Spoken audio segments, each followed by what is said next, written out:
And welcome. Tim Hughes here, the CEO and co-founder of DLA Ignite. Today I'm here with Ken, and we're going to be talking about the UX CX profitability continuum. There's a lot of stuff to say there and get right.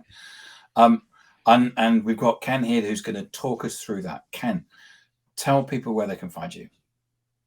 Sure, and hi Tim, thank you for having me here. You're I'm welcome. excited. So I could be found three places on LinkedIn. Certainly, I have two websites. One is called AIProductGuide.com, and the other is basically my name, KenLonyai.com. And all of the stuff that, if anyone is interested or wants to have get any more information, certainly your websites have all that, because I've just been reading them. Yeah, a little bit on one and some on the other. So you Hmm. can check them both out. So your background is really interesting, because you've done lots of things. So some people come on here, oh yeah, I'm an engineer. Some people come on here and say I'm a product manager, but you've actually done lots of things. You've worked in web development, you've done kiosks, you've developed AI, you've done an MBA, you've done everything. I haven't been to the Yukon like we talked about, Oh but yeah, okay. I've been to the Yukon, yeah. yes, but I've done some things. Yeah, some people are very focused. I guess I'm more restless, so I've just gone in a lot of different directions, but for me, they're very related, so it all fits and all works. You also told me this story about you worked on something. Was it like an early version of Zoom, but you didn't realize that people wanted to Yeah, yeah. use video to talk to each other? Yeah, well, in the way we are today. So that was for a client of ours. We were doing, internal projects for them, so it was a state agency in Maryland, and one of the things they have a big conference table. It seats something like 26 people, and at the end of the table, they have at the time, had an 80-inch screen with a camera that looks down this tunnel of people, and we thought, "That's terrible." Talked about it, and we started prototyping a project, I guess project, 'cause it was just for them. That's the point you're making. It never became a product. We were gonna have screens that popped up out of the table, did facial recognition to log people in, again, all internally, and you would have a situation like this. But we also were doing transcription, which is the hot thing now, but this was, 2012 or 11, something like that. So yeah, it was the makings of what is pretty common today, but we just saw it as a project for that client and didn't think, "Oh, there's a need for this out in the world," because at that time, everyone worked in an office, everyone had face-to-face meetings and travel. We didn't foresee the change, and probably I'd have a big spread of land in the Yukon if I did. You'd own the Yukon now, Well, Ken. at least a piece of it. So yeah, so c'est la vie. So, so so I hear the term UX and CX a lot. So to explain to people, what do the terms UX and CX mean? Yeah, so they're both related. UX is really, so it's user experience. It's the User experience you experience. get from everything. And if you go to my website, kenlanye.com, you'll see that the first thing it says is everything in life is an experience. So you're having an experience right now, Tim. Hopefully it's a good one for you talking to me. Uh, but everything we do, you're And one of the things about user experience is that you try and make it as easy for the user as you can. For example, all that happens is that if you go to my LinkedIn profile, or yours, if you've paired the links, and you'll see this at the top of the LinkedIn profile. I mean, you don't have to click on anything or type in anything, type in passwords. I mean, LinkedIn, if we're looking from a LinkedIn or a Twitter perspective, they make it so simple for you to watch this sort of stuff. Yeah, that's the idea, to make it easy, make it, delightful, make it useful as well. So all those things go into user experience. You can have something that's easy, but of no value, you're not gonna have an interest, And I think Amazon is a great example of we've never been on an Amazon.com training course.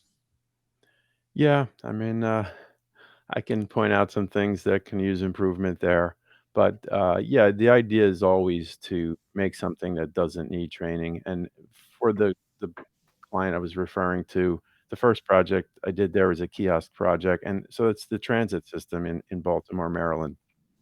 and it's the subway.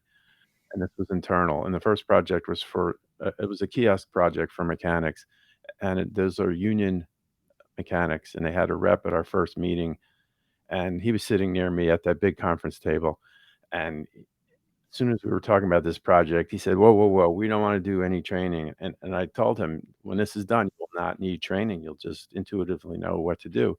And that is what happened. And I'll just put a little plug in there. Our team won a UX award for that project because Well done. thank you. It was like a huge iPad. It was a flat screen kiosk on the wall. And we didn't train anyone. It was intuitive. Just take your finger and do what you think is right. And it was only about 3 or 4 swipes maximum to do anything. So yes, that's sort of the essence of user experience. The other question you asked is customer experience. CX, yeah. Yeah, CX. If you think of that product, whatever that product is, it could be a car, washing machine, clothing, software. When you talk about UX, you're sort of focused just on the product, but that's enrobed in sort of customer experience. So if I decide, oh, I need to buy a new shirt, well, from the moment I make that decision and start to act on it, that's where the customer experience starts. So if I'm thinking, where do I go buy the shirt? I might do a search online, and then depending on those search results through my purchase receipt of the product and maybe issues with it, how long it lasts, that's the full spectrum CX. And companies do control that more than they think because yeah, if I'm producing shirts, I want it to be found, so I gotta work on my SEO. So Mm. that is my first foray into the whole CX journey. If I'm going to drive to a store, where do I position the store if I'm the brand? Is there easy access, parking, all these things. So when you look at the full spectrum, that's CX, but in the core is still UX. Okay. And so talk to me about your idea about this UX, so the user experience, CX, so the customer experience, profitability continuum. Yeah, so it's human nature, but it's really all creatures. My dog, everyone's seeking happiness. My dog is not going to eat something he doesn't enjoy the taste of, or uh, all kinds of animals do things as well, but humans especially, and people and creatures too. Uh, Everyone looks for the easiest way. No one's Yeah. gonna, you know, uh, Wasn't it Bill Gates who said, um, always get a lazy person to come up with a solution or something like that? yeah, there's some quote attributed to him like that. Yeah, because they'll figure out the easiest way to do it. Yeah. Yeah, um, so that's what people seek. What's going to make them happy? What's easy? Like we talked about, and that is really, in my opinion, which I can back up. That is the driver of business. So if I make a product that's horrible, who's going to use it? So that seems like common sense. But what happens is, so in general, businesses do this. They may not have a good UX practice and refine it well, but that is what they're thinking. But what happens over time is you have a product of a certain level of user experience. Let's just make up a scale of 1 to 10, and it's a 7 or 8. The thing to do is focus on how do we get it to a 10. Yeah. And that's always a moving target for lots of reasons. But what happens is that's an investment, it's an effort. There are shortcuts, and companies tend to take these shortcuts. Now, not all companies, but many companies, especially in hard times.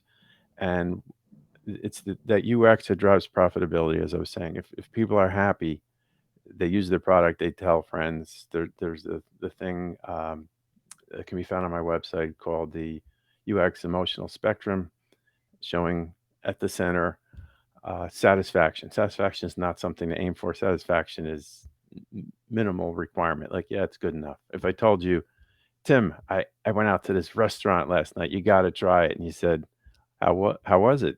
Oh, it was satisfying. You're not going to be too motivated. No. You want to hear it was great. It was this. So in that pursuit, there's an effort, lots of things that get done, but companies try and short circuit it by things like reducing product quality to get more profit, reducing support, and a few other things they might try. And that works in the short run. It will kick up profits because they cut some costs in some way, outsourcing, making the product cheaper, whatever it is. But in time, people catch on to that. So this happens a lot. There's these short-term boosts, profitability goes up, especially when there's investors. It looks great, or the someone in the C-suite is going to take an exit, and they do these things. Let's say the CEO knows they're leaving soon, and they do the short-term stuff to boost their exit bonus, things like that. But in time, it catches up and it crashes. So if you're at a level of profitability, and there's a little diagram on my website, if you're at this level of profitability, you might do these tricks to, or I call them dirty deeds, to boost that up. But when people catch on, my hand's going off screen. It starts to take a dive, and my premise is that over time, that dive is going to hurt more than just doing the right thing. Mm. If it's a small, slow investment in UX, just always focus on making that product more useful and delightful. And in the long term, they will win versus the short term gain and his long term loss. And they have to get way back to where they were. They've lost good customers. So it's much more costly. So that's the premise of the UX CX profitability continuum is just focus on the UX. Of course, I'm biased, but this is borne out by other facts. I think people vote very much with their feet, don't they? And I think Yeah.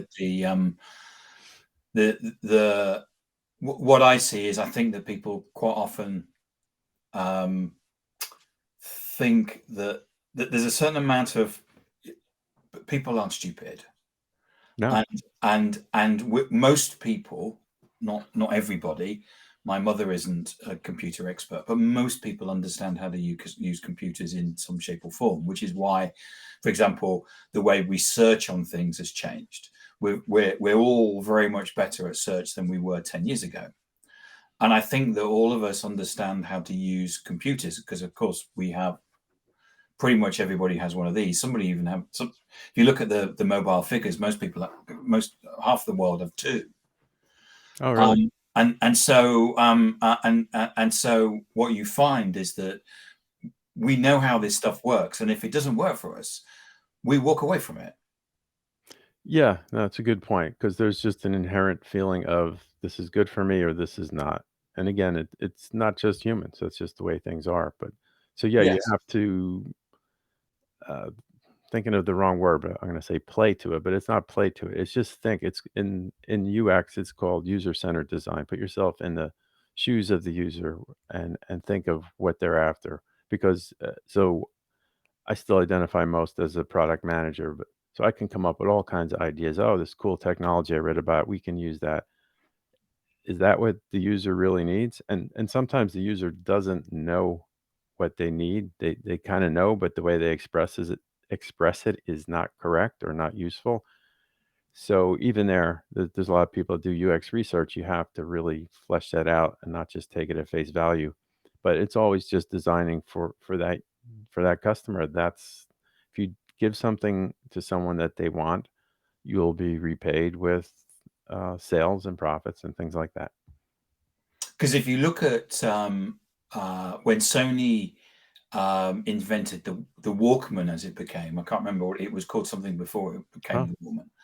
mm, They went to people and said, "Would you like a way of listening to music personally?" And everybody said no, because that's not the way that they listen to music. right. You had like one of these machines behind my Yeah. back, where basically it was a social thing where you would get together and listen to things, whether it was an LP or whatever. And of course, what's happened is that nobody wanted it, but now, if you the way that people consume music has completely shifted. Spotify is now the most listened to streaming service, Mm. and most people actually listen to music through headphones or earbuds, as we would call them now.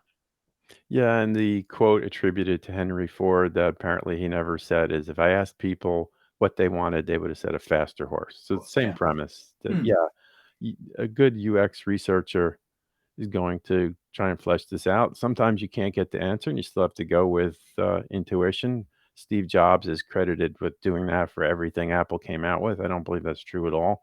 I think he had great intuition, but I think they did some research as well. They just didn't go out and create the iPod and iPhone. And I don't think it quite went that way where he just scribbled a design and said, build it, and the world embraced it. I think they're a very smart company. They did a lot of research to back I up think their from what I've read, that there was the worst times was when Steve Jobs went on holiday. or vacation, as you would say. And it wasn't the first week, because the first week he was kind of settling into it. It was the second week where he had the time to think. And at that point, people got all kinds of emails coming in. So, have you thought about this? And have you thought about that? Interesting. Yeah. So, I mean, it's a mix. The whole product thing is a mix. There's some intuition, there's some feedback, there's some risk. I always say that in the end, when you look at qualitative and quantitative, no matter how much data you gather, it's still qualitative because data can be interpreted, misused, intentionally, unintentionally. Data is always biased somehow. So in the end, you're making a qualitative decision whether to do something or not, and that's part of the risk and fun of product development. Mm. But as I mean, I copied something off your website into my notes here, where you say happy customers lead to more profits. And then I've actually rewrote something that you put, which is um, customers need less friction to buy. Yeah, that's part of the CX side of it. So what I was saying, if I drive to the shopping mall, the nearest one, True Mall here, is not too far, but during the holidays, parking's difficult. Um, Maybe hard to find help, especially these days in any store. Mm, So that's all friction. Am I going to go to the mall?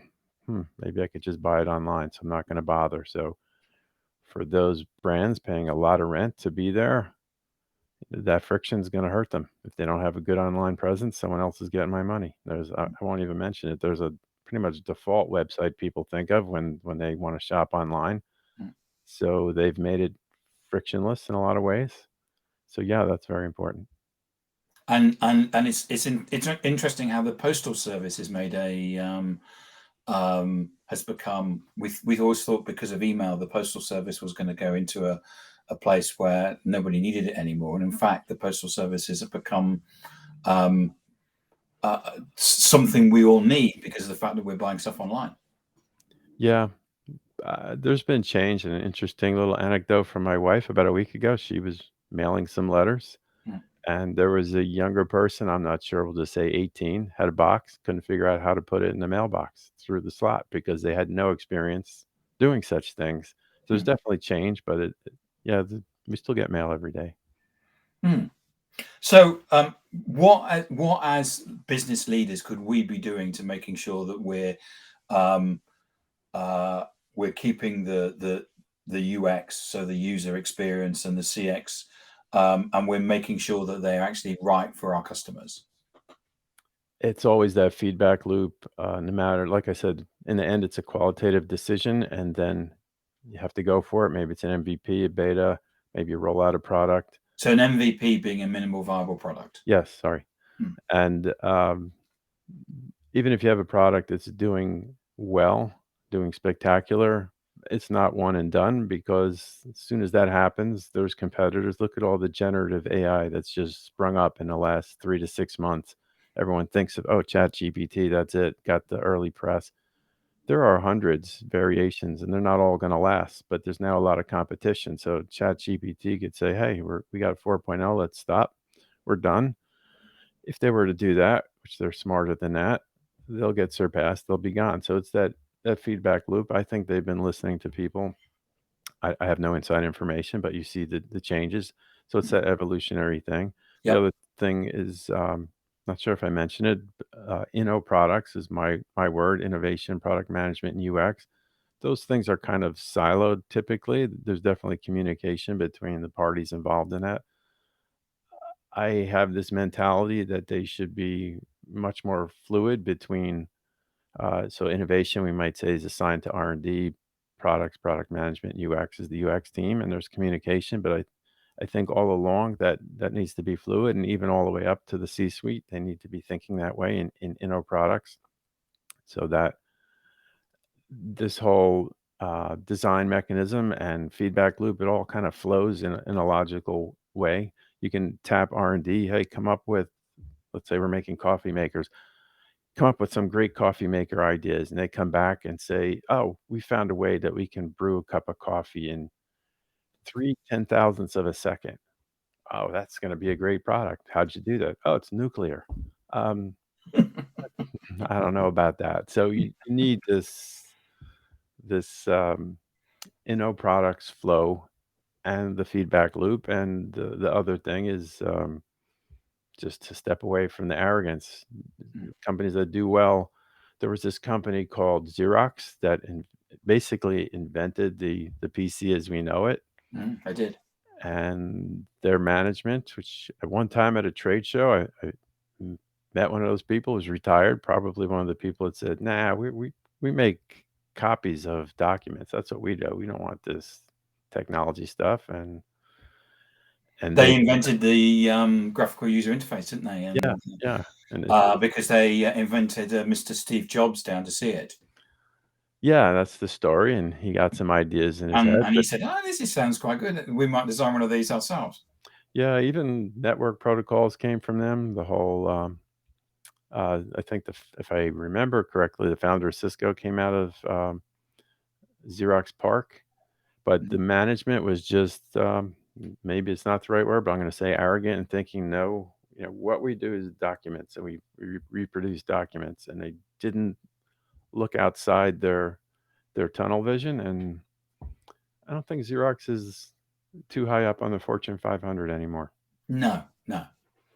Ken, thank you so much for coming in and talking about the UX CX profitability continuum. It's a fascinating subject, one that we could carry on talking about. Remind people where they can get hold of you. So, yeah, and thank you for having me here, Tim. You're I enjoyed welcome. it. So again, LinkedIn, aiproductguide.com or kenlonyai.com. Ken, thank you so much. We've had a comment from Mike. Hi, guys. Wouldn't you agree that failing from time to time is also a great school for progress alongside CX and UX? Yes, absolutely. You learn more from mistakes most of the time than from easy successes. So absolutely, yeah. It's the openness. I'm going to put it in one word: openness. Brilliant. And thanks, Mike and Andrew, for your comments as well. Ken, thanks so much for today. All right, thanks, Tim. Have a You're great day. welcome.